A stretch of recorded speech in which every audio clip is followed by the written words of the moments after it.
So we submitted the sample to CocoaBox. This will give us general idea of what the malware behavior does. So right here we have the summary, we have the file size, the type of file, also the list of different hashes, and also the PDB.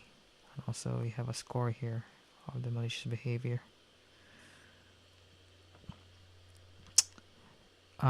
Also it triggered a lot of signatures, like for example the virus total detections that could be useful sometimes. We also have the some of the signatures here, like the HTTP request that has been done through the execution, and also some network interface activities, and also some of the strings found in the memory dump, and also the some persistence as well.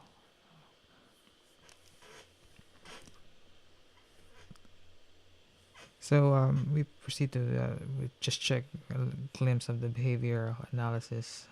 Here we just take note of the API, notable API that it uses that we may use later on in our dynamic analysis. We can set a breakpoint in only debug on this APIs,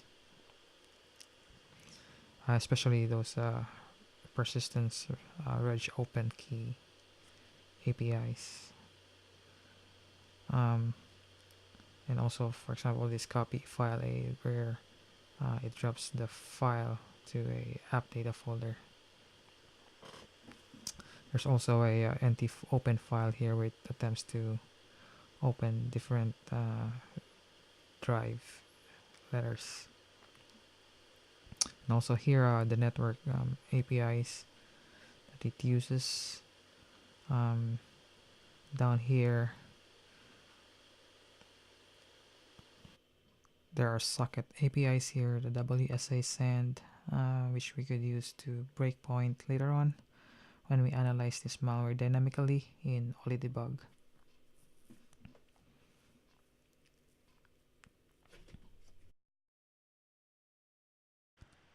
So we'll proceed on analyzing the malware. So first things first, I need to figure out what the file type of the file is. So let's copy the file here in our VMware. So I recommend that you build your own image, Windows image that you could run your malware or open your malware. So I'll rename this malware to unexecutable. So let's first, I have a tool here called U, and we will view the content of the file using this tool. So U is a hex editor and a hex viewer, and also a disassembler. I don't think you can get this for free, but this is a very useful tool for day-to-day malware analysis job. So first, U has 3 modes. So right now we are on hex mode. Yeah, I'm sorry. This is our string mode. Then we press enter. This is our hex mode, a hex dump mode, and we press enter again. And this is our disassembly mode. So I'll go back to the string mode.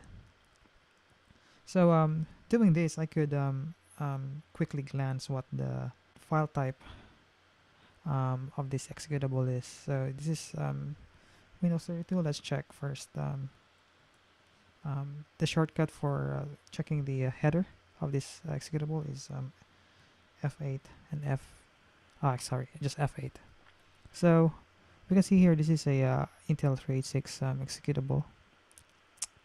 Then let's see. So you can view also the entry point of the file of the executable, I mean, and the image base. So let's press another F2. for the flags of this PE. So it has a it's this is a 32-bit machine executable, and this is not a DLL. It is a pure executable. So let's go back. So again, to go to in you should be in hex mode first to check the header of the file. Just press F8 in Windows or function F8 in Mac. Um, then F2 to view the characteristic flags. So let's go back to string mode again. Just press enter and enter, and let's sorry, scroll down.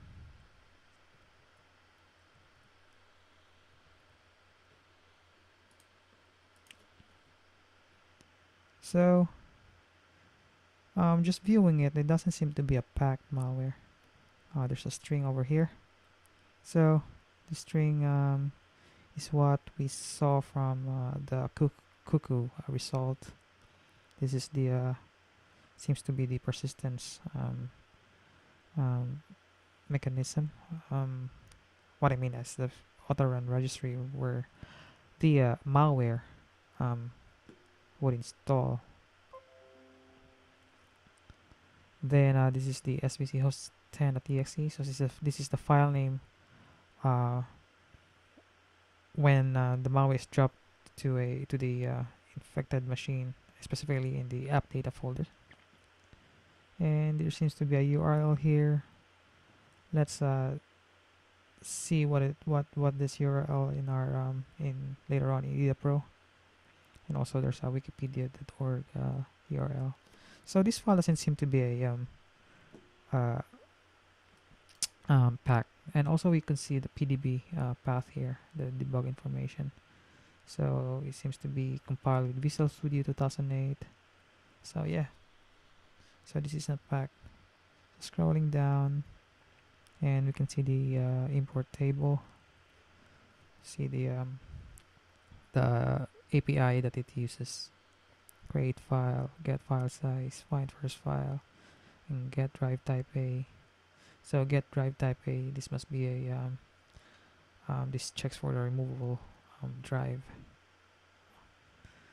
And just scrolling down again, and yeah, there's some gibberish strings there. We don't know what that means yet. So at least we have a this is just a glance on of the executable. Actually, we can also view the strings on this using Alt F6. There you go. So it also dumps the strings. As you can see there are gibberish string, but when you scroll down, you will see the strings from the malware body. Okay, that's interesting. This part here interesting. Okay, let's check first the with the protection ID if we could make more sense on the type of the compiler that this malware has been compiled from. So let me see.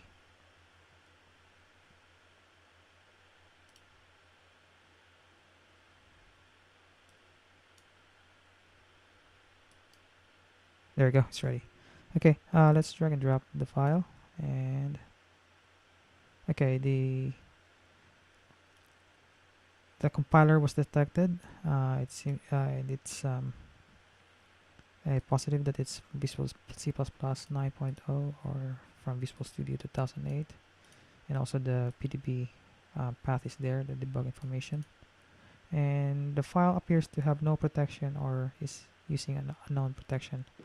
So this tool, by the way, the protection ID is a very popular tool used by Game Cracker. They use this tool to check the protection used by gaming applications. So I we use this for just checking the packer that has been used by the executable by the malware. So so there's an evidence there that it has no protection. So it's all good. So sometimes cookie is not an option when analyzing this malware, and we need to manually intercept whatever or monitor the file in an execution. So we have a file here, and we will monitor the execution of the file in real time using this tool here named systracer X. I'm not sure if this is still available, but probably you can still download this one from the internet. So it's currently loading. Needs to run as a administrator. So right now we will monitor the processes and all the changes in the system while the malware is running, and we'll execute the malware now. So as you can see, you will see the changes um, and the file that has been written in the compromised system. So this is in real time. So sometimes if you don't have VMware and you need to run it on a native machine, this is usually what I would do. Just monitor it in real time. Oh, you can just also run this in VMware actually.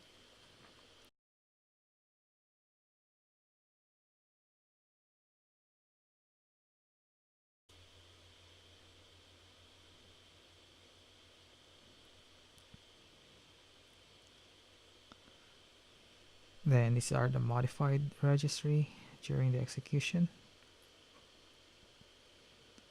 Um, yeah, it does a lot of internet setting modification, firewall modification.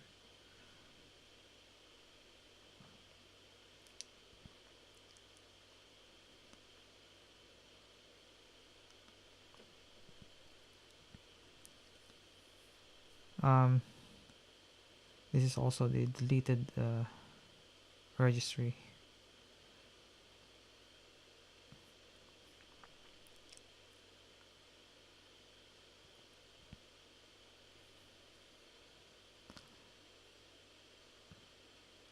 And also we can see here the network activities and the URLs, the domain name that it tries to connect to.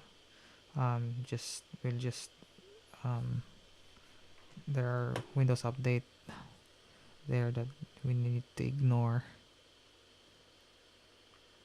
and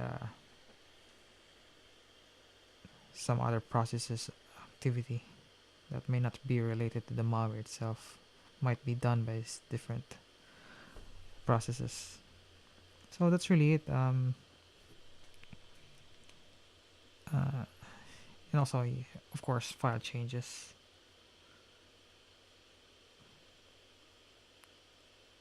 So that's really it.